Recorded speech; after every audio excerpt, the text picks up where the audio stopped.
शीतदिनिया पियाज फुलरू जदि किछि नुआ तरकारी बनैबा पई चाहुचंती ताहले थरे बेसन देई एई दुईटी नुआ तरकारी बनांतु।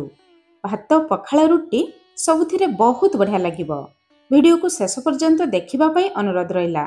जय जगन्नाथ। म सस्मिता आपण समस्तंकु स्वागत करूछि सस्मिता स्टार किचन को।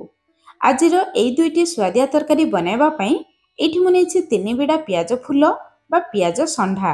आपण माने कोन कहंती निश्चय मते कमेंट्स करी जणाइबे। प्रथमे पियाज फुल को धोई नेबा, तापरे एकाठी करी धरिबा, तापरे टिके मीडियम पीसेस रे काटिबा। बेसी बड़ो किंबा बेसी छोटो करिबा नहीं। प्रथम तरकारी पई आमे पियाज फुल को एमिति काटिबा। प्रिय दर्शक बंधु, आपण मानकु गोटे अनुरोध, आजिर रेसिपी पसंद आसिले वीडियो को लाइक करंतु, निश्चय गोटे शेयर करंतु। चैनल जदि नुआ अछंती प्लीज चैनल को सब्सक्राइब करंतु। दुईटी बिडारू आमे प्रथम तरकारी बनेबा, आउ गोटे बिडा रखिबा आमे सेकंड तरकारी बनेबा। प्रथम तरकारी पई पियाज फुल सहित हमको अल्प आलू दरकार। एठी मु गोटे बड़ साइज आलू नेछि। आलू न देइबी सेमिति तरकारी बनै परिबे, किंतु अल्प आलू देले तरकारी खाइबा पई भल लागिबो। चलंतु तरकारी बनेबा स्टार्ट करिबा। गैस ऊपर छोट प्यान बसई 2 छोट चामच बेसन देबा। एतिकी पियाज फुल पई केवल 2 छोट चामच बेसन देबे, जमा अधिक बेसन देबे नाही। गैस रो फ्लेम पूरा लो रखी लो फ्लेम रे बेसन को 2 ରୁ 3 मिनिट पर्यंत भाजिबा, जहा द्वारा बेसन रो कंचा वासना चली जिवो, तरकारी रे खाइबा पई भल लागिबो।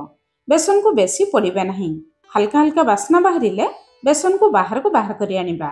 गैस ऊपर आउ गोटे कढ़ई बसई गोटे छोट चामच सरिष तेल गरम करिबा। एई तरकारी को सरिष तेल रे बनैले खाइबा पई भल लागिबो। तेल गरम हिजबा परे काटी रखिथिबा पियाज फुल आउ आलू को देबा। एबे पियाज फुल आउ आलू को देखि स्वाद अनुसार लुण देबा। तापरे मीडियम फ्लेम रे केवल 2 ରୁ 3 मिनिट पर्यंत हल्का भाजिबा। भाजिबा समय रे जमा कवर करिबा दरकार नाही, नहले पियाज फुल बेसी सिझि जिवो। पियाज फुलर कलर टिके फिका पड़ी जिवो। केवल पियाज फुलर कंचा वासना जिबा पर्यंत आमे 2 ରୁ 3 मिनिट पर्यंत हल्का भाजिबा। तापरे बाहर करी आनिबा। सेई कढ़ई रे तरकारी पे मसला बनेबा। 2 छोट चामच सरिष तेल गरम करिबा। तेल गरम हिजबा परे आधा चामच जीरा, आधा चामच पानमधुरी देबा। जदि पानमधुरी थिबो निश्चय देबे। ई तरकारी रे बहुत बढ़िया टेस्ट आसीबो। जीरा पानमधुरी तेल रे फुटी जिबा परे गोटे बड़ साइज रो पियाज, 2टी कंचा लंका देबा। पियाज देबा परे गैस रो फ्लेम लो मीडियम रखी पियाज को हल्का लाल कलर हेला पर्यंत भाजिबा। पियाज एतिकी भाजी गले आमे मसला पई 7-8 टी रसुण आउ आधा इंच अदा को एमिति छोट छोट करी काटिकी देबा। अदा रसुण पेस्ट किंबा अदा रसुण छेचा देबा अपेक्षा एमिति छोट छोट करी काटिकी देले एई तरकारी रे खाइबा पई बहुत बढ़िया लगे। अदा रसुण देबा परे गैस रो फ्लेम पूरा लो रखी लो फ्लेम रे 2 ରୁ 3 मिनिट पर्यंत अदा रसुण रो कंचा वासना जिबा पर्यंत आमे पियाज सहित भाजिबा। अदा रसुण भाजी जिबा परे आमे भाजी रखिथिबा बेसन को एई स्टेज रे देबा, जहा द्वारा बेसन तेल रे भलो भाबरे भाजी जिवो। तरकारी रे खाइबा समय रे आउ जमा कंचा लागिबो नाही। ध्यान रखिबे लो फ्लेम रे सब जिंस को भाजिबे, नहले अदा रसुण बेसन तेल रे पड़ी जिवो। एबे मसला रे गोटे बड़ साइज रो टमाटो को आमे बाटिकी देबा। टमाटो को बाटिकी देले तरकारी रो ग्रेवी रो टेक्सचर बहुत बढ़िया आसे।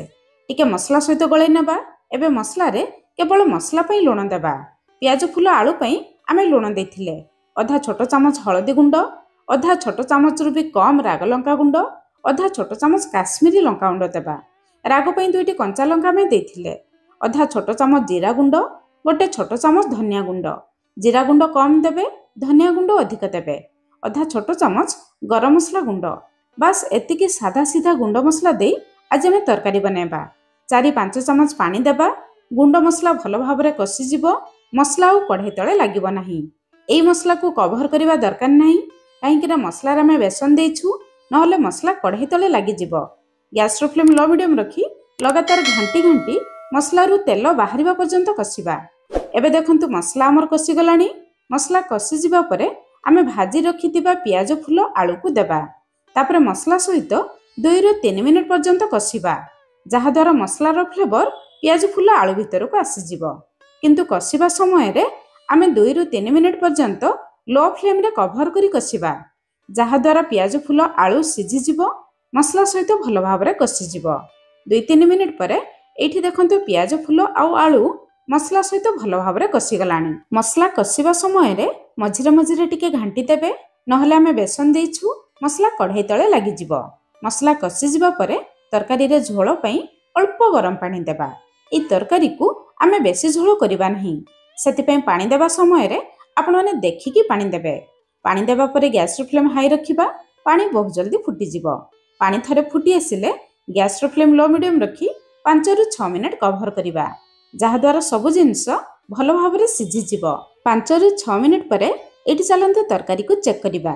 ଦେଖନ୍ତୁ ଯେତିକି ଆମେ ପାଣି ଦେଇଥିଲେ ପାଣି ଟିକେ କମିଯାଇଛି। ଆଳୁକୁ ଚେକ୍ କରିବା, ଆଳୁ ବି ଭଲ ଭାବରେ ସିଝି ଯାଇଛି। ଶେଷରେ ଭଲ ବାସ୍ନା ପାଇଁ ଅଳ୍ପ କିଛି ଧନିଆ ପତ୍ର ଦେବା। এই ତରକାରୀକୁ ଆପଣମାନେ ଏମିତି ଲଟପଟିଆ ଜୁକଜୁକିଆ ରଖିବେ, ବେଶୀ ଝୋଳ ରଖିବେ ନାହିଁ। ବେଶୀ ଝୋଳ ରହିଲେ ଜମା ଖାଇବା ପାଇଁ ଭଲ ଲାଗିବ ନାହିଁ। ଏବେ ଆମ ରେଡ଼ି ହେଇଗଲା ନୂଆ ଶୈଳୀରେ ବେସନ ଦିଆ ପିଆଜ ଫୁଲ ଆଳୁ ତରକାରୀ। ଆପଣମାନେ ନିହାତି ଥରେ এই ପ୍ରୋସେସରେ ବନେଇବେ। ଏବେ ଚାଲନ୍ତୁ ଆଉ ଗୋଟେ ତରକାରୀ ବନେଇବା। এই ତରକାରୀ ପାଇଁ ପିଆଜ ଫୁଲକୁ ଆମେ ପୁରା ଛୋଟ ଛୋଟ କରି କାଟିବା। ଏମିତି ଛୋଟ ଛୋଟ କରି କାଟି ନେବେ। ଏତିକି ପିଆଜ ଫୁଲରୁ ଆଜି ଆମେ এই ତରକାରୀକୁ ବନେଇବା। ଏତିକି ପିଆଜ ଫୁଲ ପାଇଁ ଗୋଟେ ମସଲା ବନେଇବା। ମସଲା ପାଇଁ ଏଇଠି ମୁଁ 3 ବଡ଼ ଚାମଚ ଅରୁଆ ଚାଉଳ, ଗୋଟେ ବଡ଼ ଚାମଚ ଜିରା, 2ଟି ଶୁଖିଲା ଲଙ୍କାକୁ 2-3 ଘଣ୍ଟା ହେଲା ପାଣିରେ ବତୁରେଇ ଦେଇଥିଲି। ଏବେ ଆମେ ଗ୍ରାଇଣ୍ଡର ଜାରରେ ଦେବା। ତା ସହିତ 6-7ଟି ରସୁଣ ଦେବା। ରସୁଣ ଟିକେ ଅଧିକ ଦେବେ। ଅଳ୍ପ ପାଣି ଦେଇ ପିଠଉକୁ ବହଳିଆ ଆଉ ଚିକଣ କରି ବାଟି ଆଣିବା।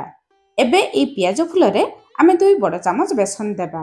ପିଠଉ ସହିତ ଅଳ୍ପ ବେସନ ମିଶେଇକି ଦେଲେ ପିଆଜ ଫୁଲ ଖାଇବା ପାଇଁ ବହୁତ ବଢ଼ିଆ ଲାଗେ। ସ୍ୱାଦ ଅନୁସାରେ ଲୁଣ ଦେବା, ଅଳ୍ପ ହଳଦୀ ଗୁଣ୍ଡ ଦେବା। ଭଲ କଲର ପାଇଁ ଅଳ୍ପ କାଶ୍ମୀରୀ ଲଙ୍କାଗୁଣ୍ଡ ଦେବା। ରାଗ ପାଇଁ 2ଟି ଶୁଖିଲା ଲଙ୍କା ଆମେ ପିଠଉ ସହିତ ବାଟି ନେଇଥିଲେ। ସବୁ ଜିନିଷକୁ ଗଳେଇ ନେବା। ଗଳେଇ ସାରିବା ପରେ ମିକ୍ସଚର ଦେଖନ୍ତୁ ଏତିକି ବହଳିଆ ରଖିବେ, ବେଶୀ ପାଣି କରିବେ ନାହିଁ। ଆପଣ ଚାହିଁଲେ କେବଳ ପିଆଜ ଫୁଲ ଦେଇ এই ବରାକୁ ବନେଇ ପାରିବେ, କିନ୍ତୁ ଅଳ୍ପ ଆଳୁ ଦେଲେ ବରା ଖାଇବା ପାଇଁ ଭଲ ଲାଗେ। ଯଦି ଆଳୁ ଦେବେ ପୁରା ପତଳା କାଟିକି ଦେବେ, ପିଆଜ ଫୁଲ ସହିତ ଜଲ୍ଦି ସିଝିଯିବ। ଭଲ ବାସ୍ନା ପାଇଁ ବେଶ କିଛି ଧନିଆ ପତ୍ର ଦେବା। ସବୁ ଜିନିଷକୁ ଗଳେଇ ନେବା। ଗଳେଇ ସାରିବା ପରେ ହାତରେ ଧରିଲେ ଦେଖନ୍ତୁ ବରା ସେପ୍ରେ ହେଇଯାଉଛି। ଏମିତି ହେବା ଦରକାର। ଯଦି ମିକ୍ସଚର ବେଶୀ ପାଣି ହେଇଯିବ ଅଳ୍ପ ବେସନ ମିଶେଇ କନସିଷ୍ଟେନ୍ସିକୁ ଆଡଜଷ୍ଟ କରିବେ। ଏବେ ଚାଲନ୍ତୁ ବରା ଗୁଡ଼ିକୁ ଭାଜିବା। ଭାଜିବା ପାଇଁ ପ୍ୟାନ୍ ଗରମ କରି 2 ବଡ଼ ଚାମଚ ସୋରିଷ ତେଲ ଗରମ କରିବା। ତେଲ ଗରମ ହେଇଯିବା ପରେ ମିକ୍ସଚରରୁ ଅଳ୍ପ ଅଳ୍ପ ହାତରେ ନେଇ ଛୋଟ ଛୋଟ ବରା ଦେବା। ବେଶୀ ବଡ଼ ସାଇଜର ବରା କରିବେ ନାହିଁ, ନହେଲେ ବରା ସିଝିବା ପାଇଁ ଟିକେ ଅଧିକ ସମୟ ଲାଗିବ। ତାପରେ ଗ୍ୟାସର ଫ୍ଲେମ୍ ପୁରା ଲୋ ରଖି 2ରୁ 3 ମିନିଟ୍ କଭର କରିବା, ଯାହାଦ୍ୱାରା ଆଳୁ ପିଆଜ ଫୁଲ ବହୁତ ଜଲ୍ଦି ସିଝିଯିବ। 3 ମିନିଟ୍ ପରେ ଏଠି ଦେଖନ୍ତୁ ବରାର ଉପର ଅଂଶ ଟିକେ ଶୁଖିଲା ହେଇ ଆସିଲାଣି। ଏମିତି ଶୁଖିଲା ହେଇଯିବା ପରେ ବରା ଗୁଡ଼ିକୁ ତଳପଟକୁ ଓଲଟାଇବା। ତାପରେ ଗ୍ୟାସର ଫ୍ଲେମ୍ ସେମିତି ଲୋ ମିଡ଼ିୟମ୍ ରଖି ଏପଟ ସେପଟ କରି ବରା ଗୁଡ଼ିକୁ 2 ପଟ ସାଇଡ୍ରୁ ପୁରା ଲାଲ କଲର ହେଲା ପର୍ଯ୍ୟନ୍ତ ଭାଜିବା। ଭାଜିବା ସମୟରେ ଖଡ଼ିକାରେ ଟିକେ ପ୍ରେସ୍ କରିବେ। ଭିତରେ ଯଦି କିଛି ପାଣି ଥିବ ସେ ପାଣି ବହୁତ ଜଲ୍ଦି ଶୁଖିଯିବ। 2 ପଟ ସାଇଡ୍ ଏମିତି ଲାଲ କଲର ହେଇଯିବା ପରେ ଆମେ ବାହାରକୁ ବାହାର କରି ଆଣିବା। ଏବେ ଆମ ରେଡ଼ି ହେଇଗଲା ସବୁଠୁ ସୁଆଦିଆ ପିଆଜ ଫୁଲ ବରା, ଯାହାକୁ ଛୋଟରୁ ବଡ଼ ସମସ୍ତେ ଖାଇବା ପାଇଁ ବହୁତ ପସନ୍ଦ କରନ୍ତି। এই 2ଟି ତରକାରୀ ଭିତରୁ ଆପଣମାନଙ୍କୁ କେଉଁ ତରକାରୀ ଅଧିକ ପସନ୍ଦ ଆସୁଛି ନିଶ୍ଚୟ ମୋତେ କମେଣ୍ଟସ୍ କରି ଜଣାଇବେ। ତାହେଲେ ଆପଣଙ୍କ କମେଣ୍ଟସ୍ ଅପେକ୍ଷାରେ ଆଜି ପାଇଁ ରହିଲି। ପୁଣି ଦେଖା ହେବା ନୂଆ ରେସିପିରେ। ଧନ୍ୟବାଦ।